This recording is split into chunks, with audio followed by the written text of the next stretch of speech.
சாய் விசித்ரா. அஜித்தோட பழகக்கூடிய வாய்ப்பு கிடைச்சதா? சார் மேக்ஸிமம் இவரோட ஆஃபீஸில் இருப்பார். ஆமாம் ஆமாம். முதல்ல வந்து க்ரீன் பார்க்கில் இருந்தார். அப்புறம் இந்த 6 ராமன் ஸ்ட்ரீட்டில் இருக்கிறப்பவும் அங்கே ஆஃபீஸ்லேயே தான் இருப்பார். அப்போது மீட் பண்ணிக்குவோம். அப்புறம் எங்கள் ஒரு படம் ரிலீஸ் அன்றைக்கி நைட்டு ஒரு சின்ன ஷார்ட் வந்தது. ஐ திங்க் முகவரின்னு நினைக்கிறேன். அப்போ நேராக கிளம்பி வந்தார். நீங்கள் பண்ணிவிடுங்க, நான் பார்த்துக்கிறேன் அப்படின்னாரு. அப்படின்னா சார் அப்படின்னேன். இல்லை அது காலையில் நான் கொடுத்துட்றேன், நீங்கள் அதுக்காக நிறுத்தாதீங்க. நான் நிறுத்தவே இல்லை சார், போயிட்டுருக்க ப்ராசஸ்ஸு பண்ணிடலாம் அப்படின்னு.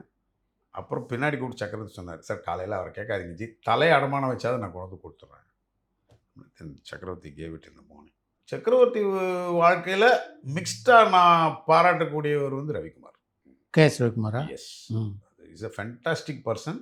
என்ன படம்னா லாஸ்ட்டில் அந்த 3 வரலாறில் வந்து நம்ம தான் வரிசையாக எல்லா படமும் ஃபண்டிங் நம்ம தான் சக்கரவர்த்திக்கு. வரலாறில் கடைசியாக அந்த காலகட்டத்தில் வந்து சக்கரவர்த்தி சாருக்கும் அஜித் சாருக்கும் மிஸ் அண்டர்ஸ்டாண்டிங். ஆமாம், சரியாக பேசிக்க மாட்டாங்க. ஆமாம். எதனால் அந்த மிஸ் அண்டர்ஸ்டாண்டிங் வந்தது? அவருக்கு வந்து சக்கரவர்த்தி வந்து இவர் பேரை சொல்லி நிறைய கடன் வாங்கிட்டார் அப்படின்னு சொல்லி நமக்கு ரொம்ப வேண்டியவரே அதை போட்டு விட்டுட்டார். அப்படியே போச்சுன்னா நீங்கள் தான் எல்லாத்தையும் பேர் பண்ணுற மாதிரி வரும் அப்படின்னோடனே அவர் அதில் பயந்துட்டார். அதான் உண்மையான விஷயம். நான் ஒரு நாள் மீட் பண்ணுறப்போ இதெல்லாம் என்கிட்ட சொன்னார் அவர். அப்போ நான் அஜித் சார் சொன்னேன், இதுக்கு முக்கியமான காரணம் நீங்களும் தான் சார். அது எப்படியே பண்ணார். இல்லை, அவர் உங்களை தவிர சினிமாவில் அவர் எதையுமே நினைக்கவே இல்லை. ஸோ சினிமா அப்படின்னா அவர் அஜித்னு அவர் நினச்சிட்டு இருக்காரு, அவருடைய கம்பெனிக்கு. ஸோ அதனால் அந்த ப்ராப்ளம்ஸ் வந்து ஓரளவு கிரியேட் ஆனதுக்கு நீங்கள் கூட தான் காரணம். அதே மாதிரி அவர் அப்புறம் கடைசியில் ஒரு 2.5 crores ஏற்றுக்க வேண்டியது தான் வந்தது. பட் அதுக்கு சக்கரவர்த்தி சொல்கிற ரீசன் வந்து என்னோட காசு ஏற்கனவே இருக்குதுன்னு சொன்னார் அவர். அதில் தான் அவர் ஏற்றுக்கிட்டான்னு சொன்னார். வரலாறில் வந்து முடியாத படம் முடியாமல் இருந்த சூழ்நிலை வந்தப்போ ஒரு 35 lakhs to 40 lakhs பணம் வேணும், அப்போ தான் இந்த படம் முடியும். அப்புறம் ரவிக்குமார் எல்லாரையும் கூப்பிட்டு டோட்டலாக அவர் எடுத்துக்கிட்டார். நான் தந்துடுவேன், யாரும் அங்கே கேட்கக்கூடாது. 48 hours ஷூட்டிங் கண்டினியூஸ், யாரும் வெளியில் போகக்கூடாது, செட் அவுட் அப்படின்னு. இந்த 48 lakhs வந்து 40 lakhs invested by mister Ravikumar. அதுக்கு ஒரே ஒரு லேப் லெட்டர் வாங்கிட்டார், நான் தான் அடித்து கொடுத்தேன். ஷூட்டிங் நடந்தது எல்லாம் உள்ளே வச்சு எல்லாரையும் கசக்கி 48 hours படத்தை முடித்து அனுப்பிச்சு எல்லாரையும் செட்டில் பண்ணிட்டார். ரிலீஸ் அன்னைக்கு காலையில் நான் ரிலீஸ் 7 மணி இருக்கும். அப்போது என்னை கூப்பிட்டார், எப்படி இருக்குது சார் அப்படின்னாரு. பொசிஷன் கம்ஃபர்டபுளாக செய்கிறாக்கோ ஒன்றும் தப்பு வராது போல் தெரியுது அப்படின்னா. ரொம்ப ப்ராப்ளம் வந்தால் என் காசுலேருந்து 15 ரூபாய் எடுத்துக்கோங்க, you can release the film. Super அப்படின்னாரு. சார் இதெல்லாம் யாருமே சொல்ல மாட்டாங்க, நீங்கள் சொல்கிறீங்க அப்படின்னு. இல்லை படம் நம்ம படம் சார், எப்படி விட்டுற முடியும்? 40 வந்தாலே நான் எடுத்துக்கிறேன்னு சொல்லுவேன், ஆனால் வேண்டாம், நான் இன்னும் சில பேர் கொடுக்க வேண்டியிருக்கு. 15 லட்ச ரூபாய் என் காசு, நீங்கள் கண்ணை மூடிட்டு இது வேர்டு ப்ரொசீட் பண்ணுங்கள்.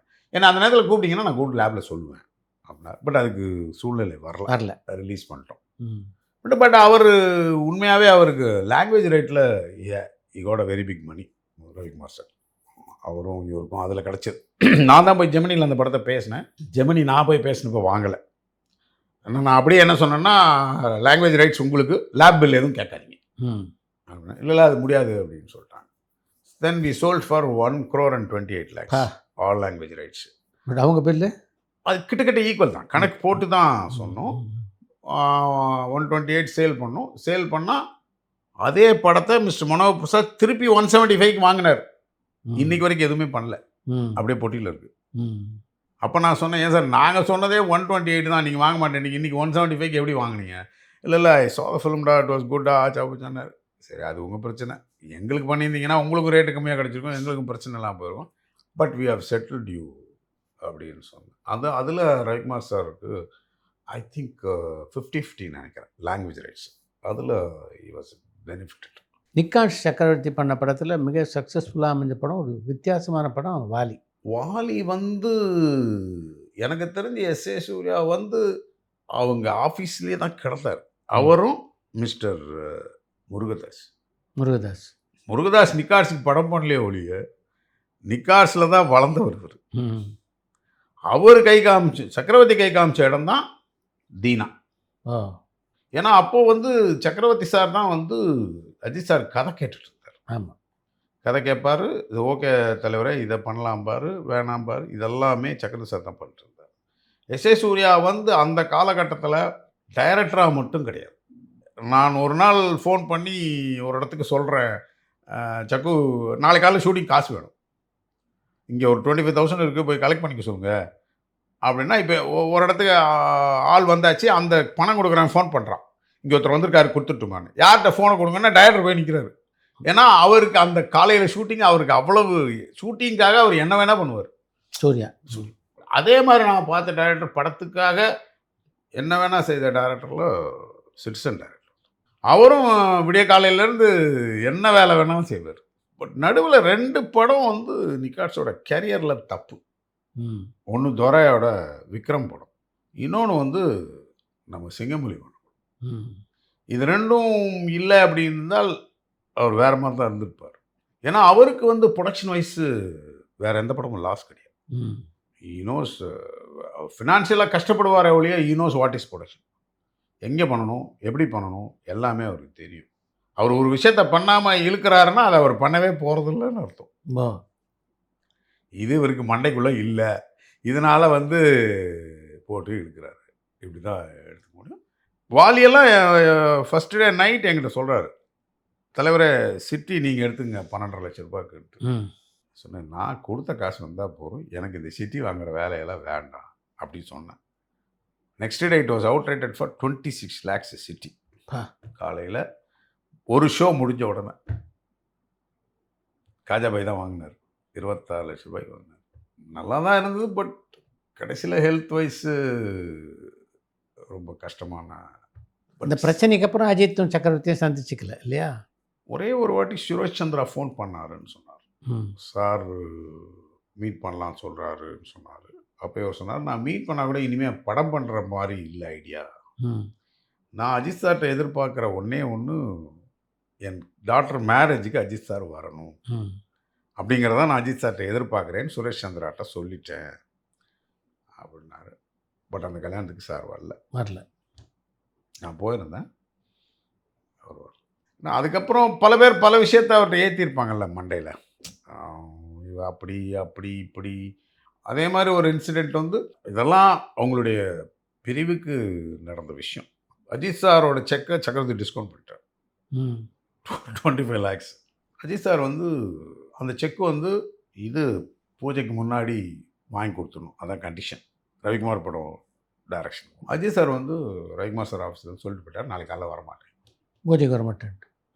எனக்கு நான் கேட்டேன், சார் எனக்கு அந்த செக் வர முடியாது சொல்லிட்டு ஒரு 10 minutes போயிருப்பாருன்னு நினைக்கிறேன். அதுக்குள்ளே திருப்பி ரவிக்குமார் சார் ஃபோன் பண்ணி, சார் என்ன சொன்னீங்க நீங்கள் அப்படின்னு. இல்லை 25 lakhs செக் கொடுத்தேன், எனக்கு செக் வரல. ஸோ வேல்யூ வந்து 25 lakhs இல்லையா சார் அப்படின்னு. ஆமாம். அப்போ நீங்கள் வாங்க சார், நம்ம ஆஃபீஸில் இருக்க எடுத்துங்க, காலைல பூஜைக்கு வந்துடும். அது நான் ப்ரொடியூசரோட பேசிக்கிறேன் சார், அது என் பிரச்சனை, விட்டுருங்க. உங்களுடைய பிரச்சனை எதர் செக்கா இல்லை அந்த செக்கே வந்தாலும் நீங்கள் கிளியர் பண்ண வேண்டியது இதுதான், இது நம்ம இருந்தால் இருக்குது, எடுத்துக்கங்க, நீங்கள் மார்னிங் வந்துடுங்க. அப்புறம் அஜய் சார் வந்து, இல்லை நீங்களே அந்த ரிஸ்க் எடுக்கணும்னு நினைக்கிறப்போ நான் எடுக்கிறதில்ல, தப்பு கிடையாது அப்படின்னு சொல்லிட்டு வந்தார். அப்படி நெக்ஸ்ட் டே நம்ம கொடுத்துட்டோம். நெக்ஸ்ட் டே ஒரு 2 மணிக்குள்ளே சக்கரவர்த்தி சார் அதை மேனேஜ் பண்ணி செக்கை திருப்பி கொண்டு. ஏன்னா அந்த ஆரம்பிக்காதாங்கிறது தான் அதில் இருந்த பிரச்சனையே. ஆரம்பித்தோடனே ஃபண்டஸ் ரெடி தானே, நம்ம சாரே கொடுத்துட்டாரு ஜஸ்வந்த் சார். ஏன்னா எல்லா படமும் ஜஸ்வந்த் சார் தான். ஒரு படம் கூட, ஒரே ஒரு படம் சத்யரங்கையா, முகவரி, வாலி, அதோட கடைசி படம் வரைக்கும், இன்றைக்கி நடந்துட்டு இருந்த நின்று போன வேட்டை மன்னன் வரைக்கும் ஜஸ்வந்த் சார் தான் பண்ணார். வேறு யார்கிட்டையும் மாற்றவே இல்லை. ஒரு விதத்தில் ஜஸ்வந்த் சார் வந்து ஒரு லக்கி ஃபினான்ஷியர் ஆல்சோ. அவர் விட்டு போனவங்க வந்து கஷ்டப்பட்டுருக்காங்க, வெளியில் போனவங்க. அதுக்கு என்னால் நிறைய எக்ஸாம்பிள் தர முடியும். பட் அவரோட பண்ணிக்கிட்டு இருக்க காலகட்டம் வரைக்கும் கொஞ்சம் எண்டில் கொஞ்சம் ஸ்ட்ரிக்டாக இருக்க மாட்டார். இருக்க மாதிரி தெரியும், எடுத்து சொன்னப்புறம் அப்படியாப்பா அப்படி தான் பண்ணிக்கணுமா சரி ஓகே பண்ணிக்கலாம் அப்படி தான் சொல்லுவார். ஜிவி அப்படி ஒரு முடிவை தேடிக்கொண்டதுக்கு அவருடைய திரைப்படங்களுடைய நட்டம் தான் காரணமா? இல்லை சார், நான் கேள்விப்பட்டதும் ஓரளவு உண்மையாக இருக்கக்கூடிய இன்சிடெண்ட்டும் இதுவாக தான் இதுன்னு தான் நான் நினைக்கிறேன். ஏன்னா அவருக்கு வந்து ஓஎம்ஆரில் ஒரு ஈசிஆரில் ஒரு லேண்ட் இருக்கு. ஆமாம், நான் கில்லி செட்டாக தானே போட்டேன். ஆமாம், வந்து அவர் is already sold to mister Mallya அந்த லேண்ட். விஜய் மல்லையா. எஸ். அப்புறம் இவருடைய பிரச்சனைகள் வந்து இப்படி கூட்டிகிட்டே போனப்போ he went and met mister மல்லையான்னு சொன்னாங்க. மல்லையா வந்து என்ன சொன்னார், அதை நீயே எடுத்துக்கோ, விற்றுக்கோ, எனக்கு என்ன காசு தரணுமோ அதை மட்டும் நீ கொடு அப்படின்னு மல்லையா ஒத்துக்கிட்டார் அப்படின்னு சொன்னார். அப்போ அந்த இடத்த வந்து எஸ்எஸ்ஐன்னு ஒரு கம்பெனி வாங்கினாங்க. ஏன்னா ஒரு காலகட்டத்தில் அப்படியே அந்த பிரச்சனைகள் சுருங்கி சுருங்கி சுருங்கி ரொம்ப பக்கத்தில் வந்துடுச்சு எல்லாமே. எஸ்எஸ்ஐ எடுத்துட்டு அவங்க செக் பண்ணுறப்போ அப்போது ஒரு ரூல் இருந்தது சார், இவ்வளவு இடத்துக்கு அப்புறம் தான் கடற்கரையிலேருந்து விடுவார், கடல் மணலேருந்து பக்கத்தில் விடுவார். அதில் அவங்க அடுத்த நாள் காலையில் ட்ராப் பண்ணிட்டாங்க. ஸோ இப்போ ரூட்டே கிடையாது, completely closed. That was the main reason. அவர் நடுவில் ஒரு 4 days எங்கே இருந்தாருன்னே தெரியாது. ஆமாம். பட்டு கொஞ்சம் சுற்றி இருந்தவங்க ஹெல்ப் பண்ணலையோன்னு என்னுடைய உண்மைதான். ஆதங்கம் உண்டு எனக்கு. I was the first person told hanged. Immediately I rush to அந்த வீட்டுக்கு போனேன். மணி தான் இருந்தார், மணி தான் ஃபோன் பண்ணி எனக்கு சொன்னார். அந்த ஒரு நைட்டு வந்து நான் பார்த்ததுனால என்னவோ எனக்கு ஒரு ஸ்லீப்லெஸ் நைட்டு தான் இது. அந்த நைட்டு பணத்தை வந்து பணமாக மதிக்காத ஒரு நைஸ் மேன் மிஸ்டர் ஜி, அதில் எந்த டவுட்டுமே கிடையாது. மறுத்தே பேச மாட்டார். கேப்டன் சம்பளம் ஓகே, ரைட்டு. பாக்யராஜ் சார் சம்பளம் 42 லட்சம் சார், ஓகே ரைட்டு. விஜய் படம் வந்து கேவ் அஸ் அவுட் ரைட். வந்து கேட்டவுடனே எல்லாருக்கும் டிஸ்ட்ரிபியூஷனாக கன்வெர்ட் பண்ணிட்டேன். அது ஒரு ரீசன். எல்லா ஏரியாவும் அவுட் ரைட். அவர் first started with mister Baba MD, வந்தோன்னே அது டிஸ்ட்ரிபியூஷனாக கன்வெர்ட் ஆகிடுச்சு. எல்லாருக்கும் டிஸ்ட்ரிபியூஷனாக கன்வெர்ட் ஆகிடுச்சு, எல்லாத்துக்கும் ரீஃபண்ட். அவருக்கு தெரியாது இல்லை, பட் ஆஸ் அ பிஸ்னஸ் மேனாக இதெல்லாம் ஸ்டாண்ட் பண்ணித்தானா அவருக்கு எந்த பிரச்சனையும் கிடையாது. அவர் பாட்டு போயிட்டே தான் இருந்திருப்பார். பணம் கொடுக்கறதுக்கு எல்லாருமே தான் ரெடியாக இருந்தாங்க. நம்ம அந்த படத்தில் அப்புறம் பெண்டிங் இருந்ததுக்கு லிமிடெட் கம்பெனியாக இருந்தால் கூட சாந்தி தேட்டர் தான் அடித்து கொடுத்தாங்க தஞ்சாவூர். இப்போ தான் ஒரு இவங்க வந்து டேக் ஓவர் பண்ண மூலமாக இவங்க தான் கிளியர் ஆச்சு அதில் சஜஷன் சார். அப்போ கேப்டன் படம் எல்லாமே நாங்கள் தான் பண்ணோம் ஆல்மோஸ்ட். ஏன்னா எல்லாமே நம்ம சர்க்கிள்குள்ளே இருந்த படம் எக்ஸப்ட் கேப்டன் சினி கிரியேஷன்ஸ் படம். அது தவிர எல்லா படமும் ஜஸ்வந்த் சார் தான் பண்ணார். அந்த காலகட்டத்தில் இப்ராஹிம் ராவுத்தர், விஜயகாந்த் ஒன்றா இருந்தபோது பல முறை நீங்கள் பார்த்துருக்கீங்க. நல்ல ஃப்ரெண்ட்ஸ் தான், பட்டு நம்ம அதுக்குள்ளே ரொம்ப இன்டீரியராக போகிற அளவுக்கு நமக்கு தெரியாது. என் மேலே ராவுத்தர் ரொம்ப பாசமுள்ளவர். என்னை ஆக்சுவலாக அவர் நடிகன் ஆகணும்னு ரொம்ப ட்ரை பண்ணார். உன்னை வச்சு ஒரு படம் பண்ணணும்னு சொல்லிகிட்டே இருப்பார். ஏன்னா நான் நான் நிறைய போகிற இடம் ராவுத்தர் ஃபிலிம்ஸ் தான். ஒன்று சிவா, இன்னொன்று ராவுத்தர். ராவுத்தர் 6 மணிக்கு மேலே நம்மளும் ராவுத்தரும் செப்பரேட் தான். அது ராவுத்தர் ஃபிலிம்ஸ்லேயே கிடையாது. மத்தியானம் போனோம்னா வழக்கமான சாப்பாடுகள் செப்பரேட்டுகள். இல்லை கேப்டன் எப்போ தான் வருவார். நம்ம நான் ராவுத்தரோட தான் நிறைய பழகியிருக்கேன் கேப்டனை விட. அப்புறம் கேப்டன் தனியாக வந்தப்புறம் கேப்டனோட ரொம்ப பழகியிருக்கேன்.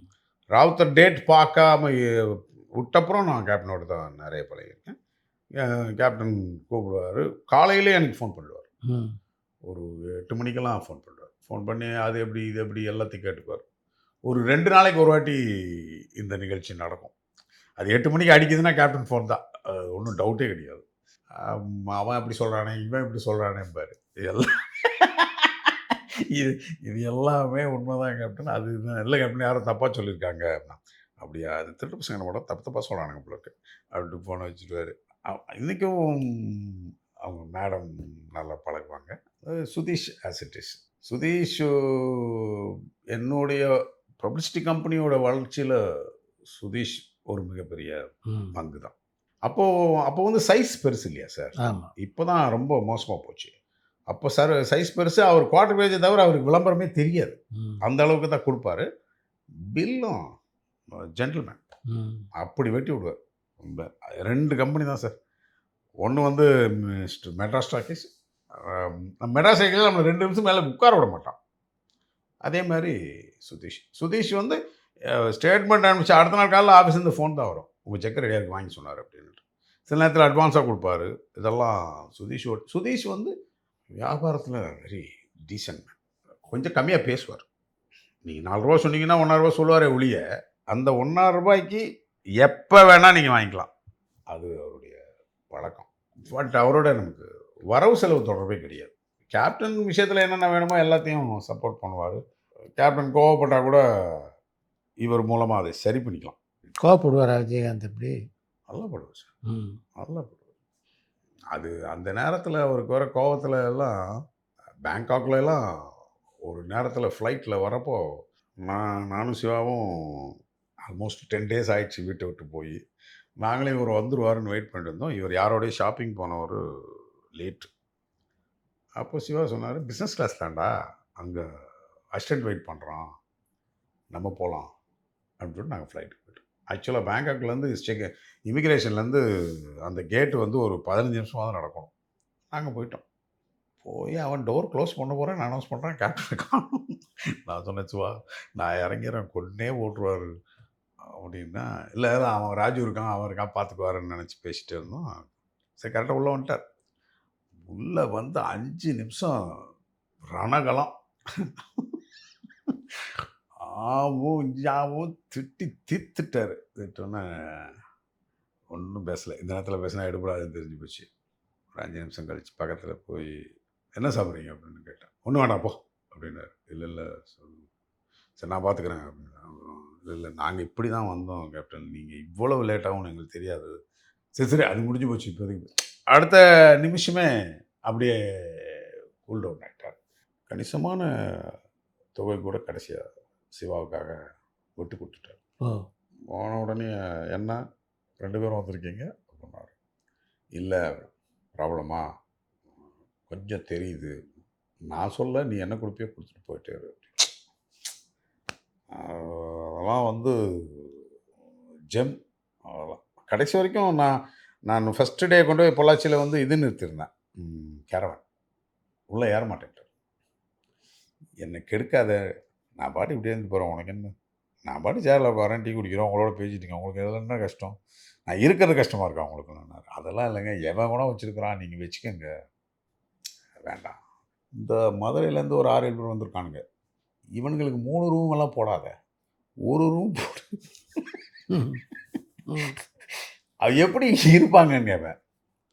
அதுக்காக வந்தால் கம்பெனியில் எல்லாம் பண்ணி கொடுக்க முடியுமா? 1 ரூம் சாப்பாடு கொடு, அவங்க பாட்டுக்கு இருப்பாங்க. ஒன்று யார் இந்த ரவி, மிஸ்டர் சுந்தரராஜன் இவங்கெல்லாம் வருவாங்க. அதெல்லாம் அவர் ப்ரொடியூசரை வந்து அவங்களுடைய கஷ்ட நஷ்டத்தை பார்க்குறதுல கேப்டன் மாதிரி எனக்கு தெரிஞ்சு இல்லவே இல்லை. பேரரசு ஷூட்டிங் நான் போகல, நான் ஆஃபீஸில் உட்காந்துருந்தேன். திடீர்னு ஃபோன் பண்ணார், இங்கே எதுவுமே சரியில்லை. அவருடைய அரசியல் பயணத்தில் நீங்கள் இருந்திருக்கீங்களா கூட? ஒரு முக்கியமான 4-5 தலைகளை கூட்டிகிட்டு போனேன். நான் தான் போய் இவருக்கு டேட் கேட்டேன், ஹென்றி கலர். எண்டில் வந்து ப்ராப்ளம் இருந்தது. ஒரு நாள் ஊட்டியில் ஷூட்டிங், கேப்டன் என்னை கூப்பிட்டார். எங்கள் ஃபேமிலி, டேரக்டர் ஃபேமிலி எல்லாம் வந்துருக்காங்க. வந்துட்டு கேப்டன் பேக்கப் ஆகி கிளம்புறேன். ஒரு விஷயம் கேட்டால் தப்பாக நினச்சிக்க மாட்டேன். பரபரப்பான சினிமா செய்திகள், நட்சத்திரங்களின் பேட்டிகள், சினிமா வரலாறு ஆகியவற்றை பார்க்கவும் படிக்கவும் உங்களுக்கான இணையதளம் tourantalkies.co.